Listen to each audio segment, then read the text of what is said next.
இந்த வேதம் எல்லாம் முடிஞ்ச உடனே அவளுக்கெல்லாம் உணவு பரிமாறுவா. அக்கார அடைசல், சக்கரை பொங்கல், பாயசம் இதெல்லாம் நம்முடைய சீனிவாச கணபாடிக்கு கொஞ்சம் நாக்கு பெருசு.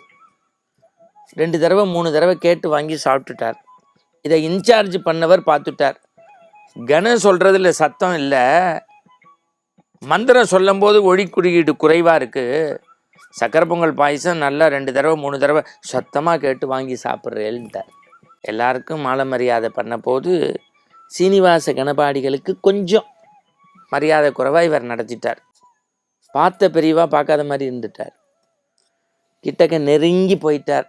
அப்படி திரும்பிட்டு, எனக்கு உபச்சாரம் பண்ண வேண்டாம், வேதத்தை சொன்ன வேத மனிதர்களுக்கு கண்ணியமாக நடந்துக்க சொல்லுங்க.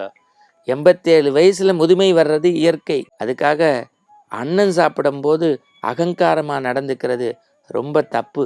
யாருக்கோ சொல்கிற மாதிரி இவருக்கு பாடம் எடுத்துட்டார். அவர் தாரையாக அழுகிறார். பெரியவா பிராயச்சித்தம் என்ன? பெரியவா பிராயச்சித்தத்தை என்கிட்ட தேடாத, உன் ஊரில் போய் சீனிவாச கணபாடிகளுக்கிட்ட கேளு, பிராப்தம் இருந்தான்னார். நேராக இல்லம் நோக்கி வராரு. அவள் வீட்டு வாசலுக்கு போகிறாரு. 100 பேர் கூடியிருக்கான். சீனிவாச கணபாடிகள் காஞ்சியிலேருந்து இல்லை வரார். உயிர் போயிடுத்து. அகங்காரம் இருந்ததுன்னா பாவம் கூட நம்ம யார்கிட்டையும் கேட்டு மன்னிப்பு வாங்க முடியாதுங்கிறத அப்படி ஒரு ஆணி அரைஞ்ச மாதிரி வகுப்படுத்திருக்கார் பெரியவா.